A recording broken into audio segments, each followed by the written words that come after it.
পূর্ণিমা যখন বাপের ঘর ছেড়েছিল স্বপনের সঙ্গে ঘর বাঁধবে বলে, তখন তার সম্বল ছিল শুধুমাত্র কয়েকটা সোনার গয়না, যেইগুলো তার বিয়ের জন্যই তৈরি করে রেখেছিল পূর্ণিমার বাবা মা। মা বাবাকে লুকিয়ে এই গয়না কটা নিয়েই স্বপনকে বিয়ে করার স্বপ্ন নিয়ে সে রাতের অন্ধকারে ঘর ছেড়েছিল। স্বপন অনাথ, সারা পৃথিবীতে পূর্ণিমা ছাড়া আর তার কেউ ছিল না। পূর্ণিমার বাড়ির পাশে যে বড় হোটেলটা, সেই হোটেলে স্বপন তখন কাজ করত। বাড়ি ছেড়ে চলে আসার পর স্বপন আর পূর্ণিমা অনেক কষ্টে নিজেদেরকে দাঁড় করিয়েছিল। বাড়ি থেকে অনেক দূরে নিজেদের একটা আস্তানা গড়েছিল। নিজের গয়নাগুলো বেচে স্বপনের জন্য একটা ফলের দোকান দিয়েছিল পূর্ণিমা। সেই ফলের দোকান থেকেই আস্তে আস্তে নিজেদের অবস্থার উন্নতি হয়েছিল। তাই তো টাকা পয়সা জমিয়ে একবার তারা পাহাড়ে অনেকের সঙ্গে পাহাড় ঘুরতে গিয়েছিল। তখন ওদের বড় মেয়েটা ওই বছর তিনেকের। পাহাড় থেকে ঘুরে আসার পরেই পূর্ণিমা বুঝল সে আবার মা হতে চলেছে। দেখতে দেখতেই তার ঘর আলো করে তাদের ছোট্ট মেয়ের জন্ম হলো। পূর্ণিমা সব করে মেয়ের নাম রাখল তিস্তা। তিস্তা নদীর মতোই চঞ্চল তার ছোট মেয়ে। এই মেয়ে যেন অনেক দূরে নিজের গতিতে এগিয়ে যেতে পারে, এই স্বপ্ন নিয়ে স্বামী স্ত্রীর দিন কাটাতে লাগলো। বড় মেয়ে মন্দিরা আর ছোট মেয়ে তিস্তা, দুই মেয়েকে নিয়ে বেশ সুখেই কাটছিল পূর্ণিমার আর স্বপনের। কিন্তু এত সুখ মনে হয় ভগবানের সহ্য হচ্ছিল না।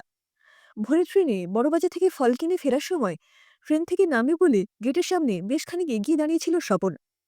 কিন্তু এত ঠেলাঠেলি, এত ধাক্কাধাক্কি যে স্বপন সামলাতে না পেরে ট্রেন থেকে পড়ে গেল। ফলের ব্যাগ দুটো ট্রেনের মধ্যে থাকলেও স্বপন আর থাকল না। মুহূর্তের মধ্যে সব শেষ হয়ে গেল। শুরু হচ্ছিল পূর্ণিমার আরেক লড়াই, দুই মেয়েকে একা হাতে মানুষ করার লড়াই। অনেক কষ্টে ফলের দোকানটা সে চালাতো।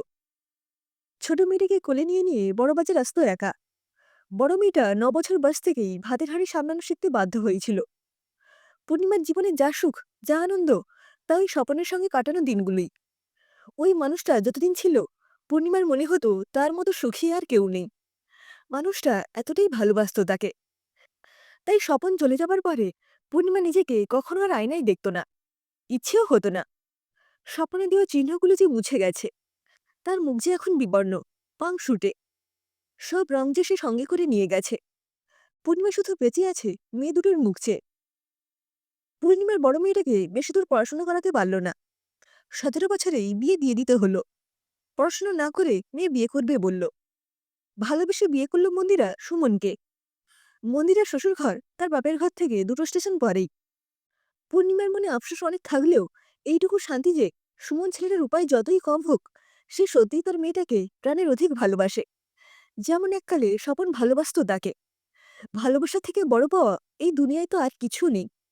অক্লান্ত পরিশ্রম, হারিয়ে ফেলার বেদনা, মেয়েদের সুন্দর ভবিষ্যতের চিন্তা পূর্ণিমা চেহারায় ছাপ ফেলেছিল বেশ প্রকটভাবেই। পূর্ণিমা চাঁদের সেই সৌন্দর্য দিনে দিনে শেষ হয়ে গেছে।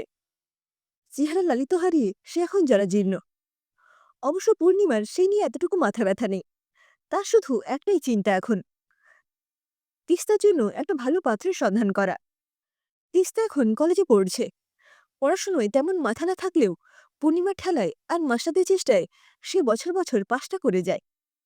পূর্ণিমার অনেক আশা ছিল তিস্তাকে নিয়ে, যে একদিন নিশ্চয়ই তিস্তা নিজের পায়ে দাঁড়াবে। আর সেই দিন পূর্ণিমার এই কঠিন লড়াই শেষ হবে, এত কষ্টের শেষ হবে। রোজের এই পয়সা উপায়ে চেষ্টা থামবে।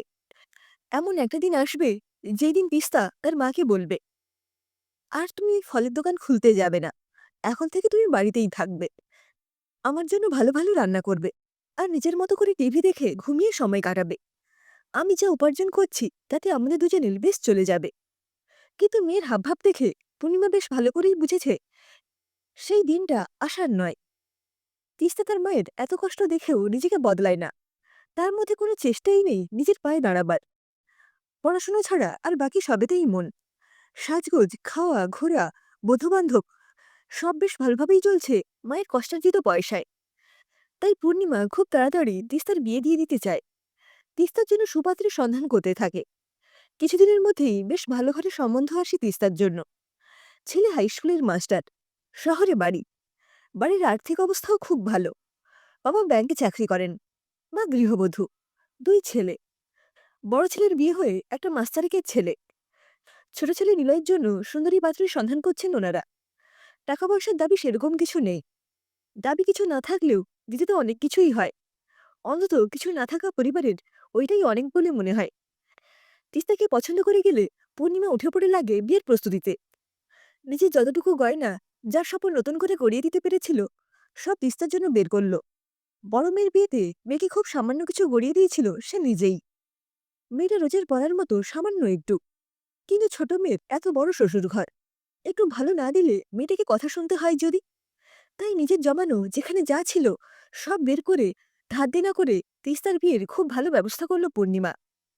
নিজের আত্মীয় বলে তেমন কেউ না থাকলেও পাড়া প্রতিবেশী আর তার ফলের দোকানের বাধা ক্রেতারা সবাই পূর্ণিমাকে সাহায্যের হাত বাড়িয়ে দিয়েছেন। চেয়ে চিনতে হলেও তিস্তার বিয়েটা খুব হঠাৎ করেই সম্পন্ন হয়েছে। তিস্তা শ্বশুরবাড়ির সকলে ভীষণ ভালো। মাঝে মাঝেই তিস্তা ফোন করে মাকে।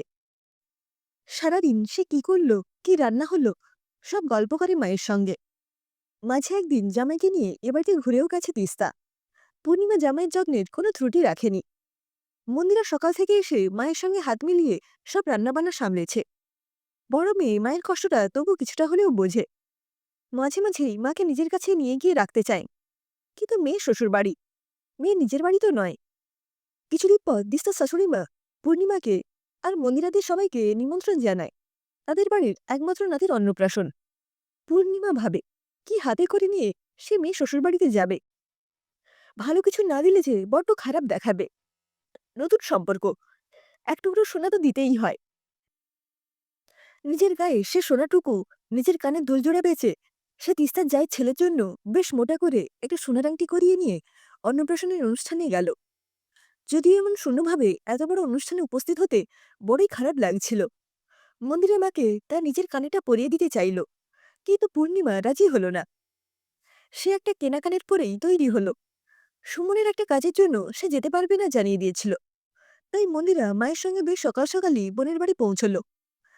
মেয়ের বাড়িতে পৌঁছে পূর্ণিমা বুঝল মেয়ে তার সত্যিই সুখী। ওরা পৌঁছতেই তিস্তা ওদের নিজেদের ঘরে নিয়ে গিয়ে বসালো। পূর্ণিমা দেখল তার ছোট মেয়ে আগের মতো আর নেই। সে যেন আরো সুন্দরী হয়ে উঠেছে। গা ভর্তি গয়না আর দামি শাড়িতে সে অপরূপা গর্বিতা। পূর্ণিমার হাতে শরবত দিয়ে গেল একটা কাজের বউ। তারপর তিস্তা শ্বশুর শাশুড়ি ঘরে এসে একবার দেখা করে গেলেন। জামাইকে কাছাকাছি কোথাও দেখতে পেলেন না পূর্ণিমা, হয়তো কোথাও বেরিয়েছে। পূর্ণিমা ভাবল যাক, মেয়েটা আমার ভালো আছে, সুখে আছে, আর তো কিছু চাওয়ার ছিল না। কিছুক্ষণের মধ্যেই তিস্তার জায়ের বাপের বাড়ির সব লোকজন এসে উপস্থিত হলো। তিস্তার জায়ের বাপের বাড়ি বেশ বড় লোক। জায়ের বোনেদেরও অবস্থা খুব ভালো। বোনের বরেরা সব সরকারি চাকুরে। তাছাড়া জায়ের বাবার বিশাল ব্যবসা। কিসের ব্যবসা অত খুঁটিয়ে অবশ্যই জানা হয়নি পূর্ণিমার। তিস্তা নিজেই যতটুকু বলেছিল সেটুকুই জানে সে। তারা সব আসতেই তিস্তা বেশ হাসি হাসি মুখ করে তাদের আপ্যায়নে ব্যস্ত হয়ে পড়ল। এখানে আসার পর থেকে পূর্ণিমারা ঘরের মধ্যেই বসে আছে, নিজেদের মধ্যেই কথা বলছে। মাঝে মাঝে তিস্তা এটা সেটা খাবার এনে ঘরের মধ্যেই দিয়ে যাচ্ছে। পূর্ণিমা বুঝল তিস্তা তাদের ঘর থেকে বেরোনোটা ঠিক পছন্দ করছে না। একে একে তিস্তার শ্বশুরবাড়ি সব আত্মীয়রা আসতে লাগলো। সবার সঙ্গে পূর্ণিমাদের পরিচয় করানো তো দূরে থাক, দেখা পর্যন্ত করতে দিচ্ছে না তিস্তা। শুধু বলছে ঘরেই বসো, বাইরে বেরিয়ে কি করবে, তুমি ওনাদের সঙ্গে কি আর কথা বলবে। সত্যিই তো, পূর্ণিমার কি কোনো যোগ্যতা আছে ওইসব নামি দামি লোকজনের সাথে কথা বলার? তাহলে কি তিস্তা লজ্জা পাচ্ছে?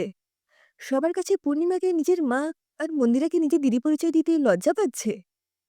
সত্যিই তো, এত বড় বড় লোকজনদের সঙ্গে নিজের এই নিঃস্ব মায়ের পরিচয় করানো তো লজ্জারই। তাদের সামনে কিভাবে নিয়ে গিয়ে দাঁড় করাবে পূর্ণিমাকে? না আছে তার রূপ, না আছে গা ভর্তি গয়না। এমন একটা মানুষকে সম্মান দেবে সে আশা করাটাও তো পূর্ণিমার ভুল। তা সে যতই নিজের পেটের মেয়ে হোক না কেন, তারও তো একটা প্রেস্টিজ আছে।